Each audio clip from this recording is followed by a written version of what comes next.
आप देख रहे हैं नेट्रिक न्यूज, साहस सच कहने का।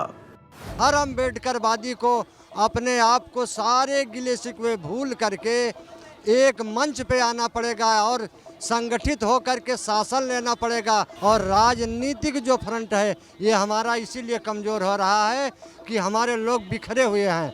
अगर मौका है तो इससे बड़ा कोई मौका नहीं है जो डॉक्टर रितु जी के समर्थन में आज उतरा हुआ समाज है। 85 वाले भटक गए, यह मनुवाद के भटकाने से अब इसको कोई रोक सकता नहीं। 24 में गले में हांडी और कमर में झाड़ू लटकाने से मिशन ये कहता है कि अगर एक हो करके गुपचुप तरीके से उनके ऊपर प्रहार कब करो, जब तुम्हारी शासन सत्ता हो जाए। और देख सकते हैं मेरे साथ में जो एक व्यक्ति नजर आ रहे हैं और बात करो देखते हैं बहुजन समाज पार्टी से समर्थित और अंबेडकर जी की साथ में तस्वीर लेकर के पहुंचे हुए हैं।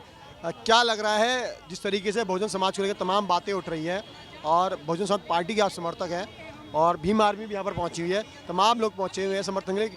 और जिस तरह प्रकरण सामने है, कई समय से धरने पर बैठी हुई है, सरकार क्यों नहीं सुन रही है?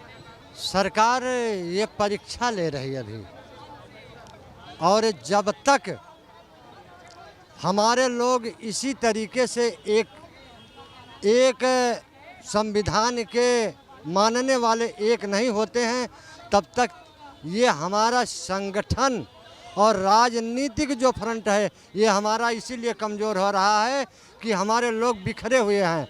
अगर मौका है तो इससे बड़ा कोई मौका नहीं है जो डॉक्टर रितु जी के समर्थन में आज उतरा हुआ समाज है। इसी तरीके से शासन लेना है तो हर अम्बेडकरवादी को अपने आप को सारे गिले शिकवे भूल करके एक मंच पे आना पड़ेगा और संगठित होकर के शासन लेना पड़ेगा।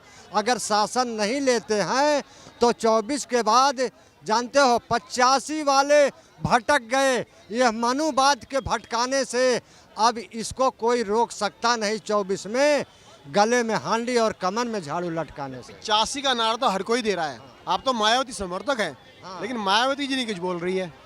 नहीं बोल रही है ना, वो बोल रही है, आपको नहीं समझ में आ रहा है।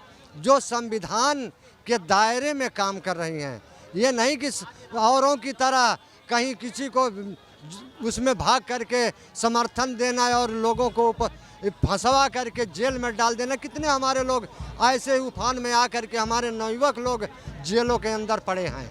ये बहन जी का उग्रता की बात कर रहे हैं आप? हाँ, उग्रता की बात कर रहे हैं? उग्रता की बात कर रहे हैं। ये मिशन है, ये बाबा साहब कांसीराम साहब का मिशन है। मिशन ये कहता है कि अगर एक हो करके गुपचुप तरीके से उनके ऊपर प्रहार कब करो, जब तुम्हारी शासन सत्ता हो जाए। इसके पहले आपको कुछ भी नहीं, उनसे दूरी बना के रखो अपनों और उनको पहचानो कि हमारा दुश्मन कौन है, हमारा कौन है। क्या लग रहा है मायावती जी गठबंधन में क्यों नहीं शामिल हुई? आज बीएसपी समर्थन करने तो पहुंची है, तमाम राजनीतिक दल भी पहुंचे हैं, बहुजन समाज के लोग भी पहुंचे हैं। देखिए बीएसपी आई हुई है, बहन जी आए या ना, बहन जी का इतना ही आदेश काफ़ी है कि जब हम जैसे ज़मीन पे कार्यकर्ता सन 86 से कफन बांध के घूम रहा है, जब मैं इनका साथ दे रहा हूँ तो ये मत सोचना बहन जी नहीं आई, बगैर बहन जी के हम लोग नहीं चल सकते हैं। ये बहन जी का आदेश समझ लीजिए या बहन जी की ऐसी विचारधारा समझ लीजिए। जो हमारे लोग आज ग्रसित हैं इस भयंकर बीमारी की, छुआछूत की बीमारी से, नौकरी में नहीं जा पा रहे हैं, नौकरी से निकाले जा रहे हैं। जैसे कि आपने बताया कि सन 86 से आप लगे हुए हैं, अगर मैं बात के मान के चलूँ तो नाना करते हुए करीब 47 साल के आसपास आपको होने को आ गए। हमारी 65 साल की उम्र हो रही है। 65 साल की उम्र हो गई आप, और मैं इस समय इस जुनून में हूँ कि जब तक साल आपको जुड़े हुए हो गए बीएसपी से, बहुत पुराने कार्यकर्ता है आप। तो देखते हैं 37 साल इनको बीएसपी से जुड़े हुए हो गए हैं। 36 साल से ये मायावती का साथ देते आ रहे हैं। हालांकि कई लोगों ने पार्टी छोड़ दी, आज सत्ता में नहीं है, लेकिन उसके बावजूद भी ये पार्टी से जुड़े हुए हैं।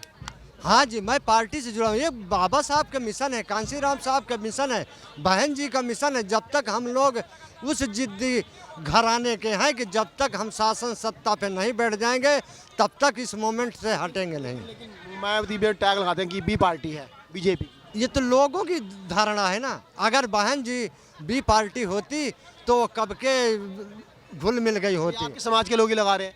मेरे समाज के लोग, यही तो है, हमारे समाज के लोग कितने टुकड़ों में बटे हैं, 1,1200 टुकड़े में बटे हुए हैं। अगर वही लोग छीटा कसी, मारता कौन है? अपना ही मारता। उनके हिम्मत नहीं है कि उनको कोई हमको आग दिखा दे। शिव समाज की बात करें, वो आपस में बटा हुआ है। आपस में ही बटा हुआ है, इतने धड़ों में बटा हुआ है कि शायद कि इसको शासन सत्ता से क्यों दूर है। मुसीबत इसी बात की है कि हमारे लोग अपनी अपनी रोटी सेकने के लिए अपना चूल्हा बना लिया, अपना अपना रोटियां सेक रहे हैं, लोगों को बरगला करके उनको अलग अलग कर करके आज ये हालत पे पहुंचे। नहीं तो बताइए 75 साल हो गया देश आज़ाद हुए, ये कब के हुक्मरान बन गया होता, सारी बीमारी दूर हो गई होती।